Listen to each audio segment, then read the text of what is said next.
joined by head coach Pat Noonan. Coach, if you just want to begin with your thoughts on tonight's result. Yeah, probably our poorest performance of the year. That was disappointing, in front of our home fans to not be able to get something more after a really good start, which was, a short amount of time. But I think the game as a whole, we were really poor. Begin with questions. We'll go to Laurel, then Pat.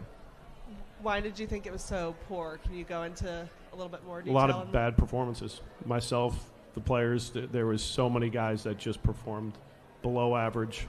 And then when you have that many guys that don't perform, the game looks like that. So from playing too direct to not having the right composure on the ball to our midfield just getting dominated on the night,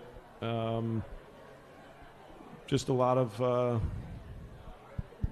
struggle within the group to have guys step up and play better, and it starts with me. So it's not just one player. It's as a group right now we're not good enough.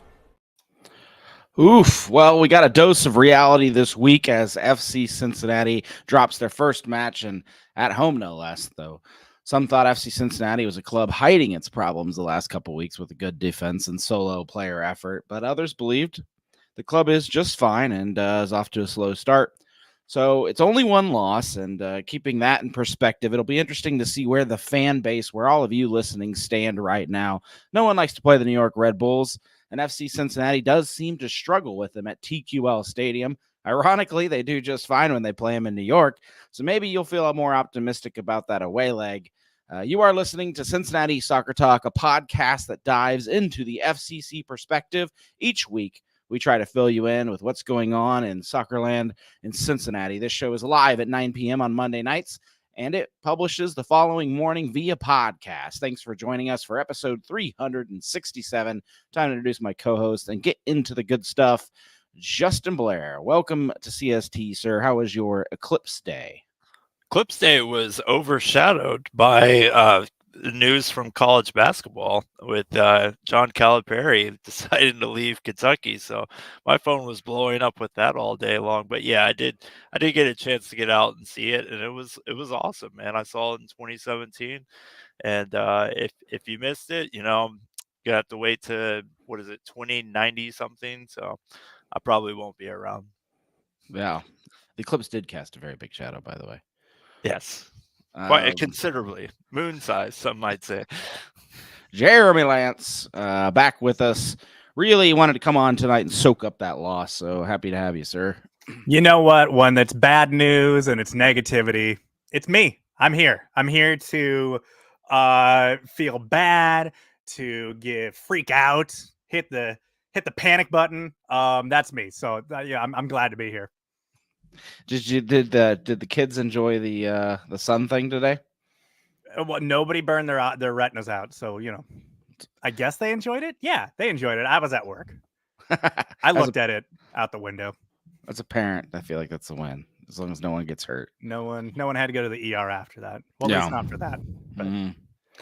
I did get a text today from my significant other that said, "I think I might have stared at the sun." I was like, "Oh." Kids figured this out.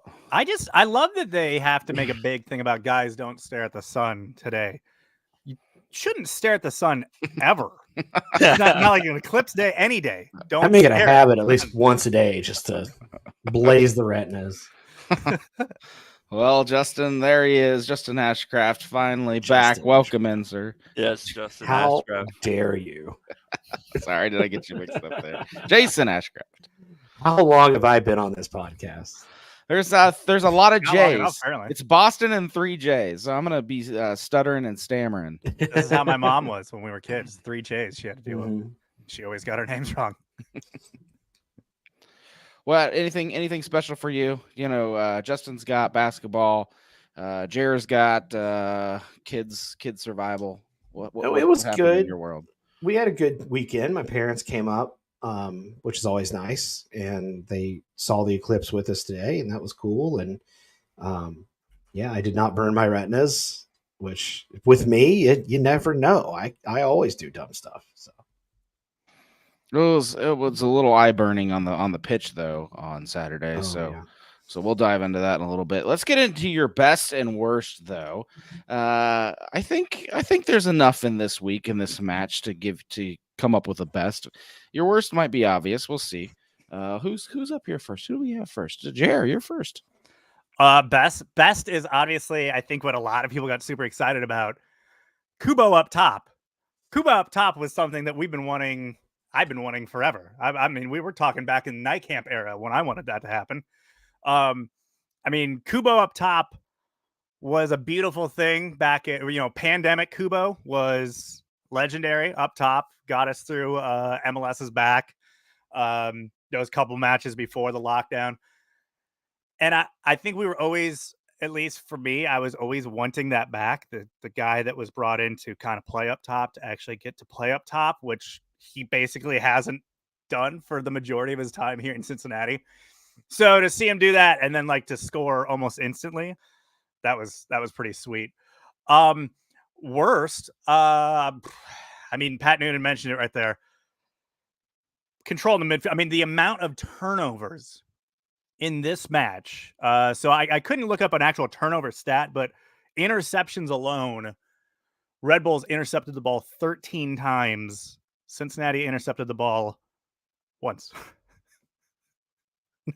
Not good stat. We just turned the ball over so much, and that just created really the lack of opportunity to get downfield, to move the ball. It was an absolute struggle in the midfield. Yeah, I know what you mean. We're going to talk a little bit more about it. I thought of you when Kubo was up there, and he scores 3 minutes in, and you had to be feeling pretty good about yourself. I've been right the whole time. 3 minutes, that's all it took to prove it. I believe the comment that was thrown out there by the people around me was, "Hey, that's the striker we've been needing this whole time." Oh, I totally skipped a beat here, so I'm gonna get into Justin's best and worst, and then we're gonna throw it to Apollo. Justin. Yeah, so my best for the match was Evan LaRose's PK save. That was incredible. It was good to see a goalkeeper of ours make a save in regular minutes, right? It's what was it, 2022, the last time we saw that? So it was good to see him step up when it's a high pressure situation and really bail out his guy, Matt Miazga. So that was really cool to see. My worst is going to be a shocker to anybody who's listened to me for a while, but my worst was Obi Nwobodo. I think that this match was pretty poor by his standards, and he's coming back from an injury, so you got to give him some slack, but he raises that high ceiling, that high bar, and when he's not kind of up for it on the match, I think he was very late to tackles. He seemed disjointed with the rest of the midfield. He was kind of overcompensating for Yedlin's play. I don't understand that. I think that he can trust Yedlin back there. I think that he was just all over the place, and it really struggled, particularly in that goal scored by he who should not be named. So, if you are an Obi Nwobodo super fan and think he can do nothing wrong, feedback at CincinnatiSoccerTalk.com. Let Justin have it, please.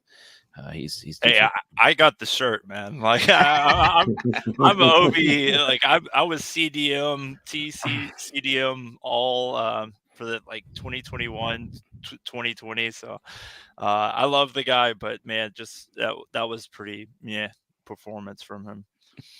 Well, we interrupted these best and worst to tell you all about Apollo Home. April showers are in full effect. If you need any assistance with sump pumps, downspout drainage, give Apollo Home a call. If you didn't know, they do have a plumbing and excavation department that can help you with properly installing downspout yard drainage. Give them a call and book online at apollohome.com. That time of year, these guys are good at targeting whatever problems are going on. Shout out to my buddy Mike Knutson, who I brought with me to this match. Yeah, who works for Apollo Home and helped set up this deal. I made him sit through this match with me. Okay. Are you still friends? Yeah. No, he was still thankful to come. I was like, you sure? Have a rough evening. Yeah. All right, Jason, best and worst, and then we'll get into some of yours in chat. The best was that I wasn't there in person to see that hot mess, as is tradition. during WrestleMania weekend, I watched that, and soccer is done on my phone or a laptop, whichever one I have handy. And even in a scripted performance art like wrestling, the refereeing was better than it was in the game on Saturday.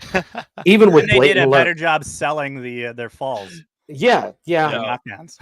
Honestly, I think maybe New York Red Bulls goes to the Performance Center and learns about selling. I think that's where they get it from. The worst, the offense is still, even with Kubo being at the right place, the right time, and hats off to him for that. I just feel like the offense still is anemic at best. And I don't know what it is. I don't know if it's a lack of trust or a lack of guys even getting along. There are instances where, I mean, we can get into it, but instances of Lucho not passing a nice through ball to people getting in each other's way. Noonan said it best. It was bad performances all around. And for an offense that is supposed to be better than it is, these guys are just not reading from the same songbook out there.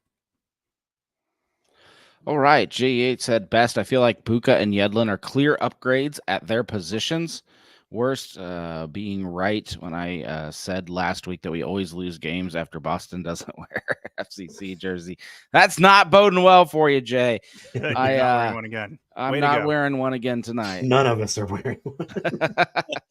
Well, I'll explain why in my worst. I'm trying to cover up here today.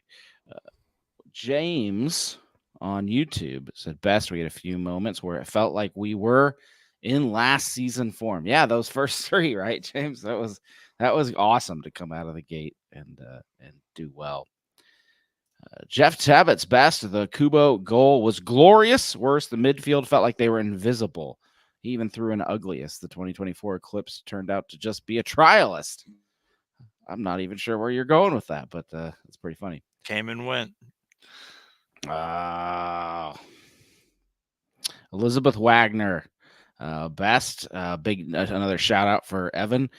2 beast mode saves. Worst, lots of other things. So thanks for throwing your best and worst out there. My best was having my brother attend his first FCC match of the season. Lives in Knoxville, Tennessee. So he came up for the Eclipse, and it was awesome to have him in town, spend some time with him. Went to the FC Cincinnati game on Saturday. He's never seen a win. He's even been to Atlanta with me to an FCC game and never seen a win. Best he's ever seen is a draw. So we call him bad luck, and he was again bad luck. So apologize to the fans for my brother. Don't let it happen again. Yeah. And then we carried it forward by going to the Reds match on Sunday. Again, another loss. So congratulations, City of Cincinnati. We got beat up this weekend. And then I got beat up by the sun. Did you guys know you can get sunburned in April? Because I figured that out. No. I found that out. Dude, I can get sunburned under fluorescent lighting.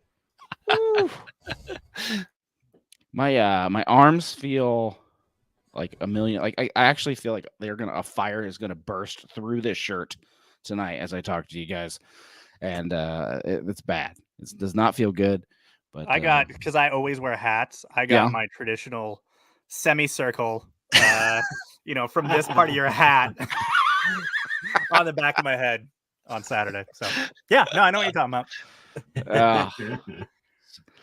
about. So 2 losses and a sunburn. What a weekend for Boston Brazzle. But overall, it was good to get out and have a nice day. I felt like the temperature and everything was great. Let's dive into it, though. FC Cincinnati drop points at home versus the New York Red Bulls. Kubo scores 3 minutes in. Everything's looking fine and dandy. And then Amaya equalizes, and New York takes the lead later on, which FC Cincinnati never can get back. I think the biggest change going in, you guys mentioned it, Corey Baird out, Kubo in. Is this a change worth sticking, or is it just a shot across the bow to Santos and Baird? And it's definitely a shot across the bow to Baird. He was kind of the penciled-in starter for the season so far, and for him to be benched for a guy who's been kind of just been like our utility infielder for the most part. Yeah, I would say that definitely says something. Corey was brought in, I think, in some aspects just to be depth for a potential other move up top, but he was also expected to, bring a pretty decent level. He had an amazing season last year, and we've just not seen it. Yeah. It's nowhere to be found. Yeah, I think it might have also, I think, maybe been a little bit of a message to Bupenza too, like that no one is above being subbed out and losing their starting spot. Yeah, you could say that. I think that Baird had some good moments in the first couple of games, but he's definitely had some weaker performances in the most recent matches. And so I think with it being at home and playing against the Red Bulls, who we are very different than they have been in previous seasons, maybe looking to have Kubo. And then Kubo gives you that option, right? He can slot in back if OB gets, tired legs coming back from injury, what have you. But I think that this is directly a message to Baird. I think that Bupenza, we saw he picked up a knock. He's been dealing with an ankle thing. It's kind of like you almost have to keep him in at this point. I know it's unfortunate he's not scoring the way we all anticipated him to be scoring, but yeah, it's really the Corey Baird, hey, we need you to play, because he was dropping in way too deep in our last match against Charlotte, and we just can't have that. You're occupying so much space that Buka and Lucho occupy. You can't have your target forward playing that far back. So I think that was a coaching moment. Yeah, I should have left it chopped in. Pat Noonan, the very next question in the press conference is, of course, hey, you made this weird Kubo change. Jason, go ahead. Well, I think it also kind of goes to show that maybe Kubo should have been playing up top. I mean, it was one goal, but maybe he should have been playing up top a lot more. And I know that he's been, like Jeremy said, our utility guy out of necessity. But, his background is as a forward. And maybe we should have been using him up top a lot more. It took him 3 minutes to surpass Baird's production. Yeah, exactly. And 3 minutes to tie Bupenza's production. Yeah. That's brutal. It's a brutal way to think about it. And I mean, there's obviously been other competitions that FC Cincinnati's played in the last couple of seasons. But before that, I mean, Kubo, when he was playing forward in 2020, he didn't have a lot of great pieces around him. So he never really got a good fair shake at it. And then even when he, playing U.S. Open Cup matches that he got the start at the forward position, it was really a rotated squad. So Kubo, man, he was the real deal. Yeah, it was a lot better than somebody that scored a goal on Saturday. That's for sure. If this was a New York podcast, though, we'd be complaining about the fundamental breakdown, right? A guy Kubo's height shouldn't be scoring headers into the goal. Well, no, that was a heads-up play, pun intended. Yeah, that was Lucho finding his guy and serving it on a plate for him. Yeah. Completely lost him at the far post. Yeah. Yeah, I agree. It was fantastic, but I'd be a little ticked if it was my team letting a tiny forward get a header goal in there. You guys mentioned Wobodo's poor performance. Do you think he's really still injury related or just getting match fit related? It's very odd to see him do as bad as he did. He even his yellow card was kind of silly in this one. That's what surprised me a lot about this match was you have on paper your number one midfield out there, especially with Buka and Obi, and they just look so terrible. Maybe he is dealing with something and he's not 100% fit, but that was the most surprising thing to me was you look at that midfield and you're like, okay, we're in good shape. And they just went out there and, laid a goose egg. Jay Yates popping in with, I still feel like Dado needs to be in the mix more. At some point, you have to throw caution to the wind. We dropped from 1st to 5th with 4 teams tied in points, but our goal differential is abysmal. Dado, Dado the answer? I don't know if he's the answer, but I do agree that he needs to be probably put in the mix a little bit more. I don't know if that comes down to so much giving him starts, but one critique that I've heard from people is sometimes it feels like Pat waits a little too late to bring on that attacking sub and doesn't leave him with more than 10 minutes to get something done. And I think if we're seeing guys like Dado and if it's Baird or Kubo or whoever coming off the bench, Santos, just seeing those happen earlier when we're needing a goal. And so if we're going to Dado, just give him more than 10 minutes to get it done. Like throw him in at the half hour mark or at the hour mark. I think this one would have been tough though. I think New York really has improved, particularly their midfield. I know Pat was disappointed with the result, but I can't discredit what the New York Red Bulls have done. Right. And I know we don't like the guy, but you have to tip your hat to Frankie Amaya. I mean, you absolutely do not have to give. That's like the tweet when the guy was like, "You got to hand it to ISIS." No, you actually don't have to ever hand it to ISIS. I mean, if you squinted your eyes at times, you saw a little bit. I know this is really hyperbolic, but a little bit of what we saw when Columbus played us last year in the that game coming right off of Leagues Cup where we went up to Columbus and Aiden Morris fired a rocket just like Frankie did. It's from the same spot. And Nagby controlled the match in the midfield. It was shades of that, right? I think that we did really well. Our center backs, I know there was a little bit of a rotation there, but I think our center backs did well to kind of see. I mean, they have currently the Golden Boot leader. God, name just literally flashed out of my head, but I think we kept them silent for the most part. I mean, you had Amaya shot from distance, and then having to rely on some wacky play there at the end to get the game-winning goal. So I just think that the midfield really, really hurt us, and I think Pat was right on with that comment. Yeah, your defense can hold up. FC Cincinnati clearly solid defense, but when the ball is entirely in your half for that long, and there's only so much that can be done before New York's going to just strike, and they're either going to get lucky or there's going to be a defensive breakdown eventually. I thought there was one play that they didn't score on that was completely abysmal, but New York just kept shifting right to left, and eventually opened a big hole. They didn't take advantage of it, but there was one that I thought they could have actually scored a nice set goal through the middle on us. And there was a time or two where Forsberg just absolutely just cut right through. And I mean, anytime that guy was on the ball, I was like, we're screwed. Yeah. We're screwed. This guy's going to uncork one on us. Yeah. Any second now.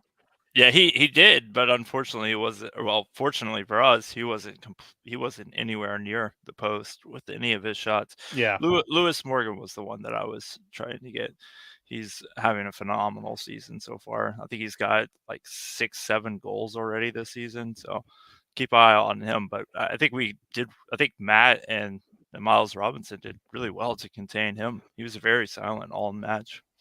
What's interesting about, I think, sorry to step on you there, Boston, but what I think is really interesting about this match, though, is because I'm just kind of looking at the stats, and we had 10% more possession than them. We had more passes than them. Our pass accuracy was slightly more than them. Like and our shots were pretty even. It was 11-8 in favor of the Red Bulls, but it didn't feel like it was that even to me. It didn't feel like, yeah, it statistically it was even, but to me, it just felt like FC Cincinnati was not, I don't know, they were just not on the same page. And the Red Bulls were able to really capitalize on the mistakes they were given. Well, Jason, the possession was in the Red Bulls' favor until they went up a goal, and then it kind of came back. Yeah, as FC Cincinnati would just at some point, New York said, we're away. Let's protect this lead. Let's get that lead. Yeah. Let's go. Yeah. And then that's where really FCC tries to dig out of their hole. We got to talk about it. Goalie, brand new, third string keeper. How do you say it? How do you say it? Leroux.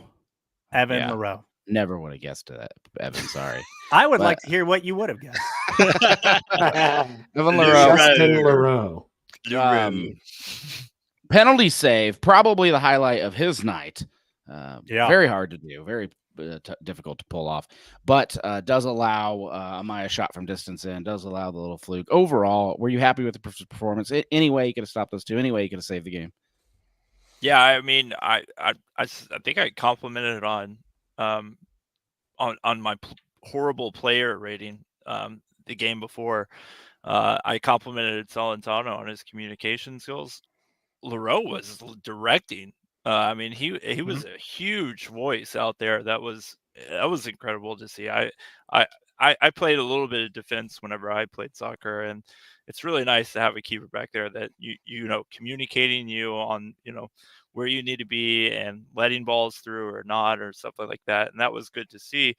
That second shot, that second goal you got to make that save. I mean, you have to have a stronger arm going at it with that. But I think it was a decent performance for him. I think Pat said that it was a kind of a 50-50 performance for him. So, I mean, he makes that penalty save right before halftime. Yeah. And he's on my end where I'm at. And I don't know if it was picked up on the broadcast or not, or if other people in the stadium saw this, but as halftime, the whistle blows, everyone starts walking in, obviously Cincinnati exits through the center right there.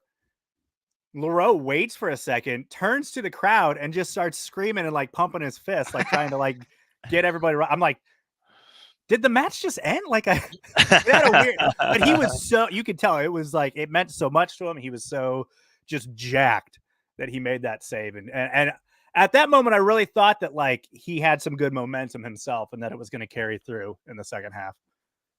Yeah.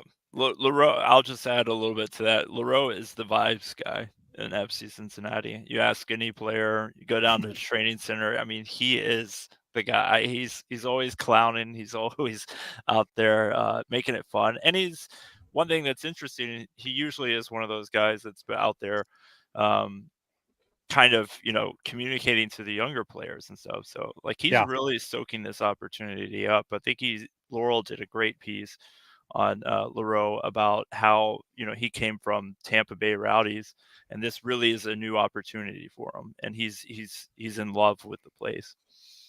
Awesome. The fact that he can save a penalty kick, in my mind, that makes him my number one starter. No. Well, hold on now. Does this mean though, in the playoffs, when it goes to PKs, do we like, it's going to go to PKs, let's make a last second sub? We're going to do that. We see this a lot in international competitions, like teams that do that. It was like when Jurgen Klinsmann took Nick Rimando to the World Cup, specifically, he said to be a penalty kick expert. Well, wasn't Teton was like Poland's penalty specialist there for a a while? I think so, yeah. Oh, wow. Guys, back in the day. It explicitly says right here that name is never allowed to be mentioned on this podcast again. And there you go. We can say Amaya, but we can't say Teton. These rules are trash. Did you see the comment by Jeff Tebbets? No. Hanging in his locker after the match, there was a Kroger bag that's goalkeeper union bonding. I don't know if you've seen all that. Celentano always comes in with a Kroger bag instead of like while everyone else has like a Louis Vuitton bag. Yeah, Celentano's a man of the people. He's like, the career of an athlete is short, and I am going to save every penny. I'm going to use the same bag all season. Dude, he knows. He replaced a guy just for those are hard to recycle. You got to take them back to the store and everything. What if he uses the same bag all season? It'd be clutch. Horrible. He could like launch the FCC recycling program. Reuse your bags.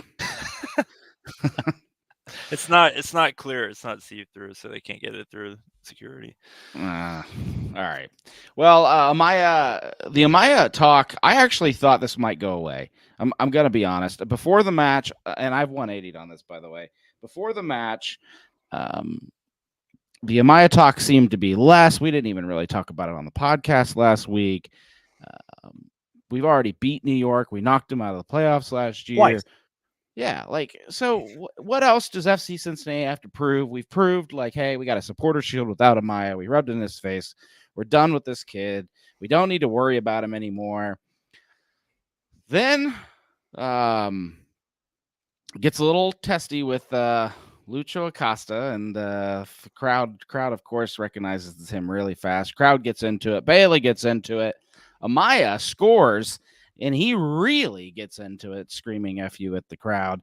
And now, after the game, gets interviewed and admits, yeah, I left. It was a bad. I was in the wrong, but I'm not apologizing now, he said. Now he's basically saying this fuels me. I'm going to keep this hate alive. And I don't care if FC Cincinnati hates my guts. FC Cincinnati is we were this close, I think, to the whole thing disappearing. And Amaya's post press conference words now, I believe, is going to roar this thing back. And when we go, oh yeah, we're back in full force now. Yeah, I mean, I find it funny that this was the second time where I'm at the match and the F you Frankie chant starts going.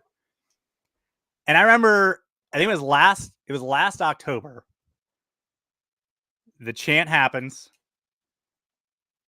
And within seconds of the chant happening, he scores. So when it fired up for the first time this match, I was like, crap, he's going to score. And he did a little bit after that. But I just kind of knew, guys, we're kind of poking the bear or something. We're sitting there, got our stick kind of slapping that beehive, wanting something to happen, and it happened. He uncorked a worldie, and yeah, I mean, obviously, listen, he backed it up. He got to have his moment. We got to eat it, I guess. I don't know. We just kind of had to wear that one. My buddy Nick Widget even got in on the action again with his little PA announcement, trying to quiet the crowd down, and then of course got a nice boo from the crowd after telling everybody to quiet up. Yeah, that was that was interesting. I agree with you. I did start to tense up a little bit. I like it. I think it's great that you've got a villain. I mean, I don't like it that he scored. But I like it that you've got a villain that, elicits such vitriol from the crowd. You need more of that in sports. I mean, who was it? The catcher for the Cardinals, Yadier Molina. Mm-hmm. I think it was. Whenever he came up to bat when the Reds would play him, just like a rain of boos on that guy. You need more of that. I wish there was someone in Columbus that we could all just point out that we despise. Maybe Cucho if he ever comes back to the team. Yeah. I mean, I would say do that. I guess this upcoming match because he'll probably be transferred out to Europe after that. I do feel like this league as a whole needs these things. It needs these storylines, these narratives, these villains, and these kind of we have the natural rivalries, we have the manufactured rivalries, and then there's just kind of these organic rivalries that happen as, this has been a team that we've played multiple times now in the playoffs. This is a team that we've had some pretty spicy moments. You go back to Lucho getting that red card and the suspension. Was it last season or 2 seasons ago? Mm-hmm. There's been so many flashpoints with this matchup that everybody wanted the Nashville matchup to be a big rivalry. Everybody wants Chicago because it's the other Midwestern team to be a big rivalry. We've not played St. Louis enough for it to actually have a rivalry. Yeah. But this one has just naturally happened out of just what has happened on the field. And I think that stuff needs to happen more in the league, and the teams and the fans need to just embrace it. And I like that fans, at least fans that I know, have been calling it the blood feud. And I like that name too, because it kind of speaks to what Jeremy was talking about. This was an organic thing that, that just came about because these two teams genuinely don't like each other. Mm-hmm. Well, Mark Fishkin was on Jeff Tebbett's podcast, Jersey Swap, last week. Heard of it. And Mark said, we should let it go. It's been a long enough. We should let go of the Amaya thing. I don't believe it's a New York fan's place to say what if it's time for us to not do something or to do something. I'm completely gonna out myself, but I've never understood it from the get-go. The apology thing must be a social media age thing. Like I don't it's not the apology, it's the thank you. You thank the fans when you leave the team. But like it did get memed. It did get memed, Justin. Before social media, like when has that ever happened? You know what I mean? Like Kevin Garnett, did he go out and give a good round of applause to Minnesota Timberwolves after he left? Like I've never understood this, like thanking the fans thing. Well, Minnesota doesn't have fans. I'm not criticizing it. All 15 of them were real mad. But I've never quite understood it. But like I respect fans that like don't appreciate that, and I could understand that part of it too. But part of it's our fault, in my opinion, Justin. We decided that we sucked so bad. If you just remember how bad we sucked, that he was going to be the player that took us out of it. We were going to reset FC Cincinnati, and Amaya would be the key that would stay.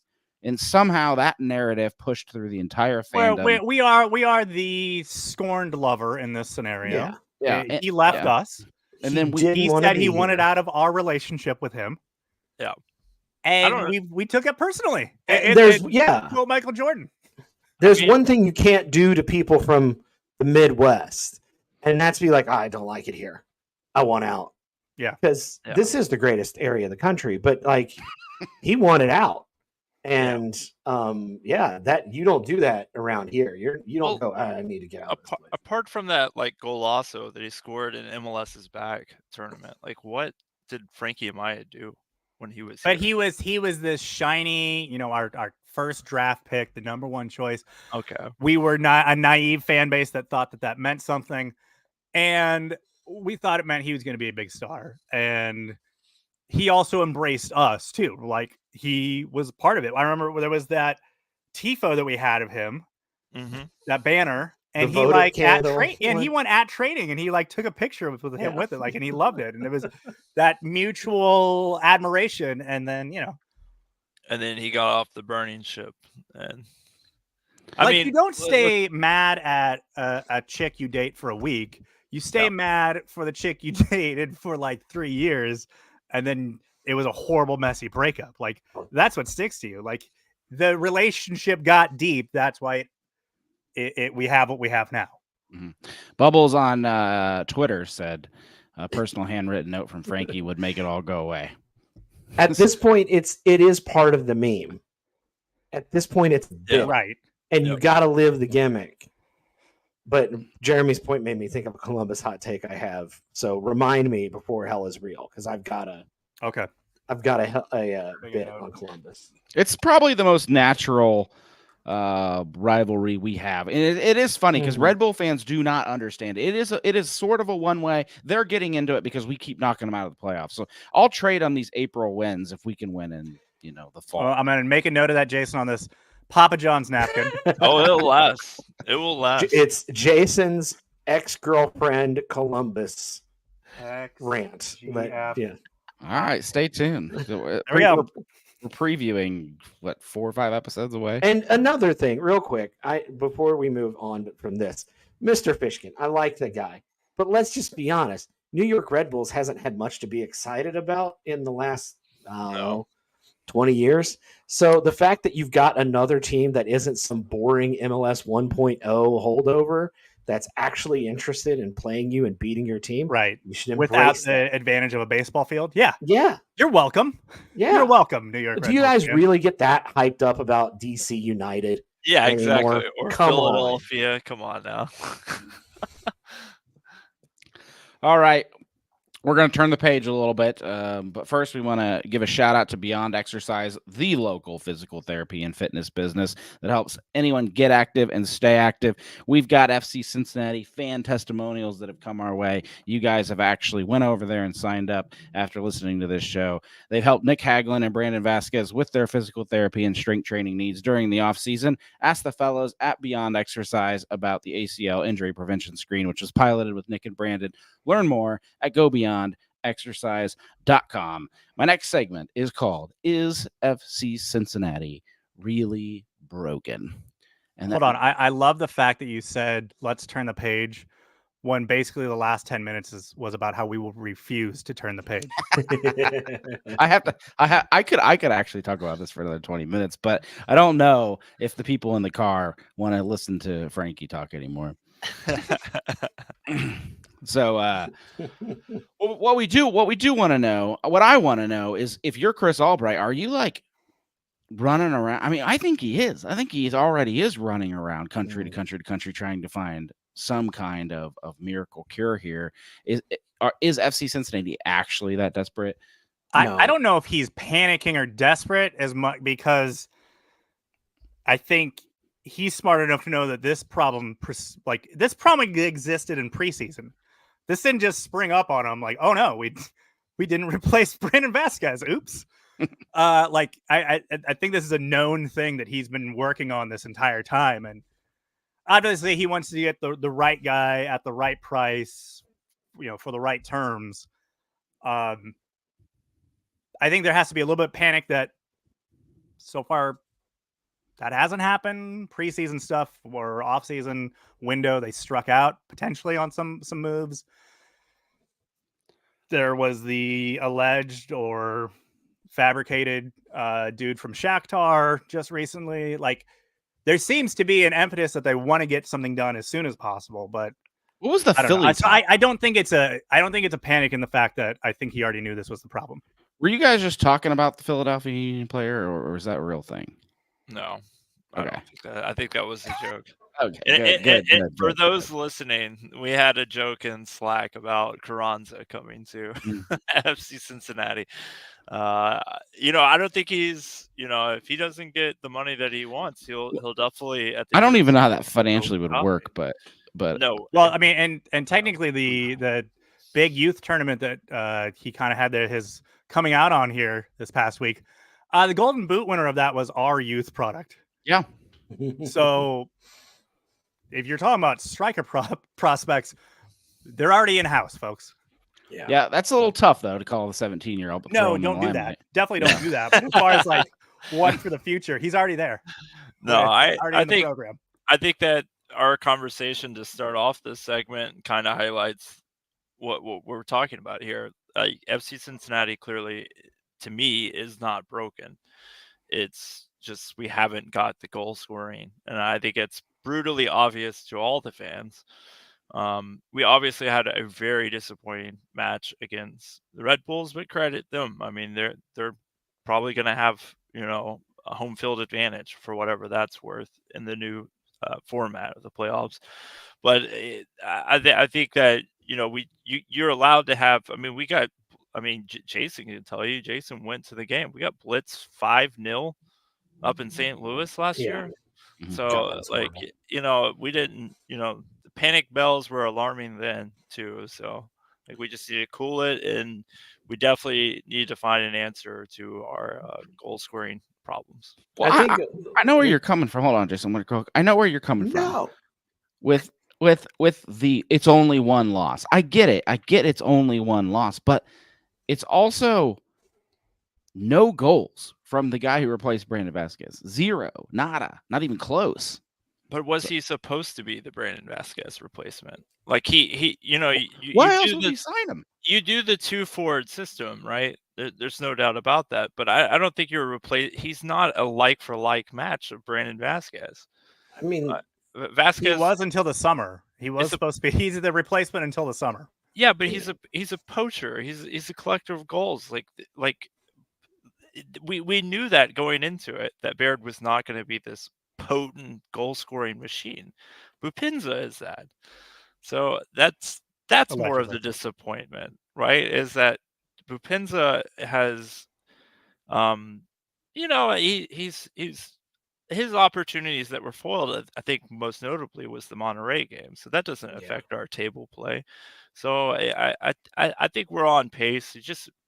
We're kind of dealing with some weird stuff. We've had a lot of rotation, but I'm not ready to pull the panic button quite yet on this attack. I mean, I think if we drop 2 or 3 games in a row, then yeah, it's kind of time to get really upset about it. One game, I mean, this is champagne problems we have right now. One game, 7 weeks into the season, we finally drop one.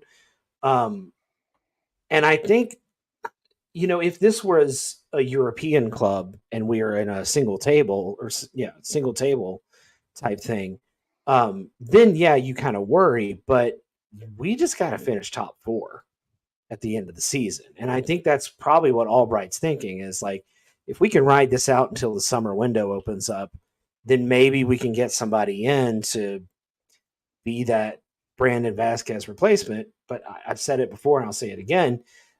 Baird scored just as many goals as Vasquez did last year.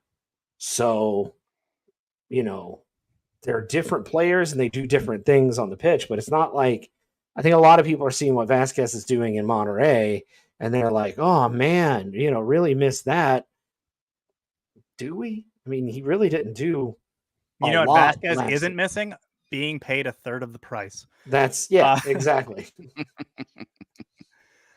Yeah, I think the other thing with that is like we actually don't have to be that good at offense right now because our back line is probably the best in the league and has shown in multiple matches where our offense does absolutely nothing and we still survive it because our back line is giving up very little. What that was going into this match, they had only given up 1 goal in open play in league.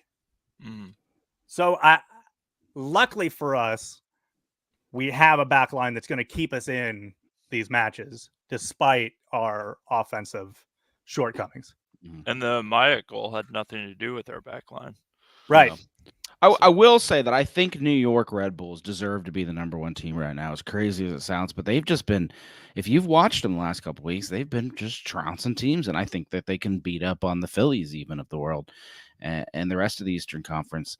And we'll see how they do when they get to the Miamis. But I think New York is a pretty good team. If they're the only ones that beat us, then I'm not worried, in the short term. But I am concerned. I think I'm concerned with what we've got going on. I'm concerned, guys, when it comes to the summer window, this is what I'm concerned. We have 1 shot. I really think we only have 1 shot. We're not bringing in 3 strikers and hope one of them pan out in the summer. We shot our shot with Baird and we missed, and now we only get 1 more. But did we miss? I think we missed. I think I have enough data. We only missed if he was the only swing we're taking. Yeah. Which it seems to not be the case. Yeah. It seems that he is the long-term plan was for him to be a depth piece and for there to be someone else playing up top with Bupenza. I am the same guy that wrote Brandon Vasquez off a year early. How'd that come? I did want to touch on one more thing. Coach, we have another podcast, if you haven't heard, called Talking Tactics with Coach Goff. And he wanted to talk a little bit this week about Lucho playing hero ball. And we'll throw it to him now as a little preview for his show. It's time for Coach's Tactical Takeaway, a segment where I'm going to come in and talk about one tactical thing that is on my mind from the past week. And here it is for match day 8. I want to talk to you about Lucho playing hero ball. I hear you. The fans are angry. He's dribbling too much. He's not passing the ball to his open players. But the question is this Lucho's fault? Or is it Pat Noonan's tactics? Lucho leads the team in progressive receptions per 90 almost every match. Luca Oriano and DeAndre Yedlin are generally second and third. Lucho leads the team in attacking third touches per 90 with 37.1 per match. Luca Oriano is second on the team with 21.9. Then Yedlin is basically tied for Bupenza at third. But listen, this was the same thing that was happening last year. Lucho led the team in progressive receptions and attacking third touches. The wingbacks were generally second or right around there. So the difference here is twofold. Number one, last year, Lucho Acosta played like an MVP, and this year he just hasn't. He has had too many turnovers, too many missed passes. He was dribbling players last year that this year are standing him up. He was slipping balls into the feet of strikers last year that this year are hitting defenders. Secondly, last year, one of those wingbacks that was helping out by receiving progressive passes and getting attacking third touches was Alvaro Barreal, who had an historic season in terms of chance creating out of the left wing back position. So the question remains, should Pat Noonan change his tactics to involve the other strikers and the other midfielders more? I say yes. You brought in Pavel Buka as a box-to-box midfielder. You did not have that last year. Essentially, you had Obi Wobodo and Junior Moreno as two defensive center midfielders. Buka has the pedigree to get forward. Also, Aaron Bupenza has the skill to drop in and link up play. Corey Baird is actually a really good one-touch player if you can get him checking off the back line and playing one touch instead of trying to hold the ball up. When Kubo plays forward, he is basically another number 10 up there, really good at receiving the ball in tight quarters, moving it out of pressure, and moving it on. So get those guys more involved, Pat. But the question is, will Noonan do that? This is where Pat Noonan gets to prove whether he is a great coach or a good coach that was carried to glory by great players last season. I'm going to be watching against Montreal to see if anything changes. That's Coach's tactical takeaway for match day 8. If you want to get more content like this, make sure you head on over and get subscribed to Talking Tactics with Coach Goff, where Justin Hoyt and I break down the match each and every week. Sheesh, I might have to tune in this week. That was heavy. but kind of talking about the same thing you guys were, where give Baird a shot is what Coach is really saying by playing his game and not going through the wingbacks. I will say with Barreal out, it seems like we have flipped to the Edlin side, same strategy, but with the Edlin side, and then Luka finally got some Barreal like shots on goal this week. Still shooting a little high, a little post high, but He'll dial him in. He'll get it. Yeah, he's working on it. Give him time. Yeah. But I agree with Coach. We are still playing a little bit like last year with the Barreal and Yedlin move down the pitch, and then we move it inside. We move it inside, and we get a little bit of that Lucho hero ball trying to go through the middle. So, if he even actually tries to make a pass, I mean, it is hard not to look at how Lucho's been playing so far this season and not come to the conclusion that he's just trying to force it to happen. I feel like it's a trust thing with Lucho. I think that's part of that, right? He doesn't trust them, so it's like, hey, it's got to be me. 2 years of chemistry with both Brandon Vasquez and our boy Barreal. So I think that Lucho is a little bit trigger happy to get those passes in. Yeah, but I think the lack of scoring, even by himself, is gonna eventually make Acosta realize, hey, I've got to change the way I'm playing this game. It's not working. Every once in a while, he'll win the game because he'll do a Lucho thing, but that's not happening every week this year. I mean, I do, and we mentioned it. I do think it's a trust thing. It is just very frustrating. I know in some games, Baird and Bupenza are getting in each other's way, but if you watch this match, there were multiple times where Bupenza's trying to make a run, and Lucho just either he's not looking at him, or he just, I think, flat out is refusing to play it forward, play that through ball. And who cares if he's offside? I mean, Brenner would have scored 58 goals if, 35 of them weren't offside. So at least try to do something. And I don't like seeing hero ball in any of the sports I follow, that require somebody moving the ball around. It gets, it's just very frustrating to watch.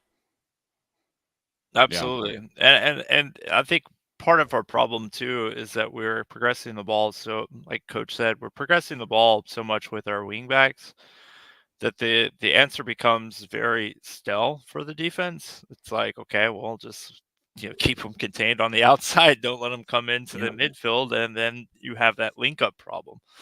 So without, like he said, Buka going forward, and you're asking Lucho to drop in more than you're asking Bupinza to drop in, you're creating lots of problems with us turning the ball over at the midfield. It becomes really easy to just play 4 in the midfield and just channel everything to the outside. Any problem with the refs this time? Somebody said it earlier in chat that they thought it was a little bit less of the New York Flop Bulls, but A little bit less. It was equal. Did you add this piece about Drew Fisher? I did. That was me. That was me actually doing some prep work. You have Drew Fisher, who is one of the most highly regarded referees in CONCACAF. He actually was the center ref just 2 weeks ago in the Nations League final between USA and Mexico. Handled that match pretty well, and obviously, Mexico likes to play in the dark arts and try to make things happen and embellish and try to get calls. But that same ability to handle that situation just didn't seem to totally be here for this match.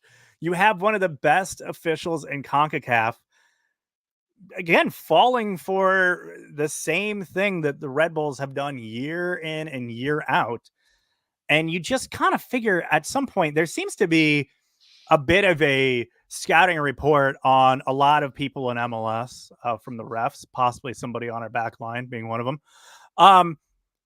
How is this not a thing that has been picked up by the refs? That this is just what the Red Bulls do, and did not freaking fall for it and take the bait every single time. I would love it if a referee came out and just put the hammer down on flopping early. Mm-hmm. Like, throw up a yellow card, send the message. This is not going to happen. You're exactly right. I mean, and it's not just New York Red Bulls with their flopping. It's other teams with dirty play, getting away with stuff like that. I mean,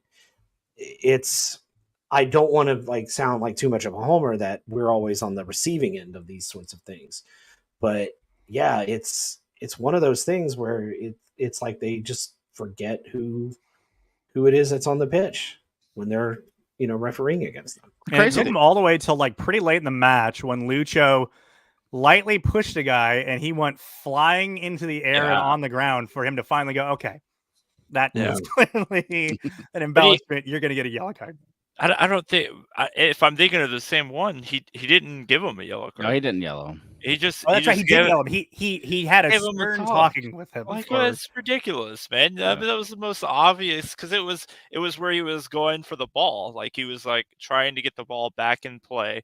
So he just swats the ball out of his hands, and then he flips over backwards, rolling around. The referee, he was right there looking at it. Drew Fisher, you have to give him a yellow card in that situation, or you're going to keep getting it.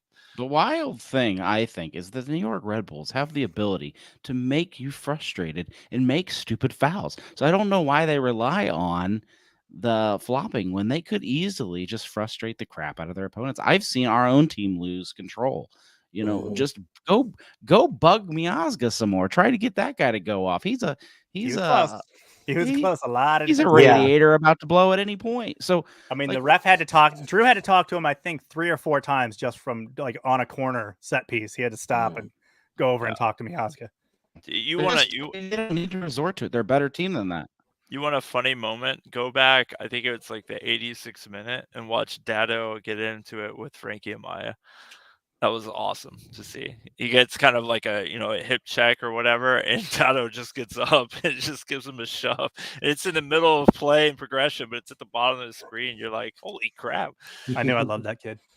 I believe it. Well, he probably watched a beat push and shove Acosta the whole first half. And he's like, when I get my chance, I'm going to get in there. Fight back. All right, we want to give a shout out to everyone who supports us over on Patreon, and then we'll get into your guys' final thoughts, okay?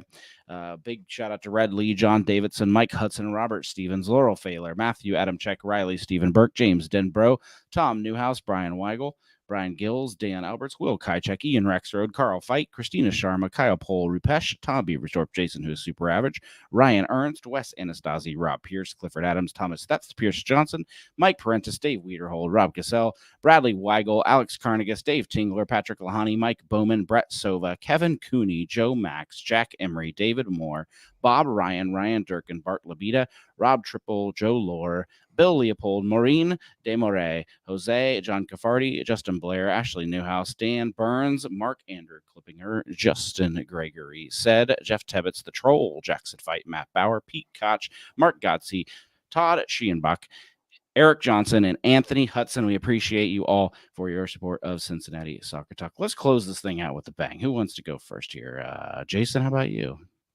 Oh, sure. Final thought, right? Big congratulations to USL for having their debut on CBS, the main over-the-air network this week. If you didn't get a chance, it was two teams that we don't like, Louisville City and Indy 11, playing, what is it, the Geographic Association soccer contest or something like that. I don't know. Their rivalry. But it was a great showing by Louisville City, great broadcast by CBS. And USL really has an opportunity to kind of make something more of themselves because MLS is on Apple TV. And then Fox just doesn't give a frig about MLS, to be honest. But Louisville needs to appreciate the rivalry while it lasts because Indy is currently building a 25,000-seat stadium, and you don't build one of those for the United Soccer League. So prepare for Indy 11 in MLS in 5 years. I think that's my prediction. Too. Yeah. I'm with Everything's you. a paywall. $1 billion fee to get in the league at that point, but sure. Well, he spent $1 billion building that facility. Yep. And crazy. everything is behind a paywall, Jay Yates. Everything is a paywall. Life is a paywall. Except for CincinnatiSoccerTalk.com, by the way. Not a paywall. Free. Subscribe to your internet connection. Growler Cup is, but whoa. All right. Mr. Lance, we will get into your final thought. My final thought, I just kind of wrote down, and I feel like we've kind of spent part of the show talking about this. We're gonna be fine. We're gonna be fine. The backline's gonna hold us till the summer. We'll figure something out. I trust Albright to get the right people in. The guys that he did get in the offseason are going to figure it out. It always takes foreign players a little bit of extra time in MLS, a new culture, and a new side of the world to live in. And plus also, like, just think about it this way. Think of how bad the Crew were at certain points last season. How many horrible matches they had where they blew leads in the last final minutes and threw matches away. It didn't matter. They made the playoffs. They got hot at the right time. That's all that matters. So freaking out about a match in early April, pump the brakes. We're going to be fine. And Justin. Yeah, I think I mentioned it last show, but just a reminder, the PASL tournament is going on in Fairfield this coming weekend. It's indoor 5v5 soccer. The Cincinnati Sirens will be there. Northern Kentucky will be there. Valhalla FC will be there participating. There's several teams from all over the country that are going to be coming down to humble old Fairfield, Ohio, and check it out, man. It's really cool to see. It's 3 different tournaments going all at once, and it's just wall-to-wall soccer all weekend. And I appreciate you all tuning in to another episode of Cincinnati Soccer Talk. We love hearing from you. And big shout out to everybody on Facebook, Twitter, and YouTube tonight for keeping this show going. I will try to wear a jersey next week after your requests. I don't think I have enough power to sway. Montreal 3, Cincinnati 1. I just don't believe I have the power you guys think I have. It's at Montreal, so it'll be like 6-5. Yeah, those games always go off the rails. And FC Cincinnati still has done all right on the road this year, so we'll see if they can keep up that streak. The TQL one is got to rebuild, but Montreal, a whole new life. I hope we can get on the show next week and talk about a glorious victory. Maybe I'll bring out the old victory music as well if it happens, because we need an uplifting moment. You are just jinxing the daylights out of this match. All right. Join us next week where we talk about our loss at CF Montreal. We will see you next week, and stay tuned for Jeff Tebbett's midweek show, and then you can always go visit Coach on Talking Tactics as well. Appreciate it, and thanks for hanging with us.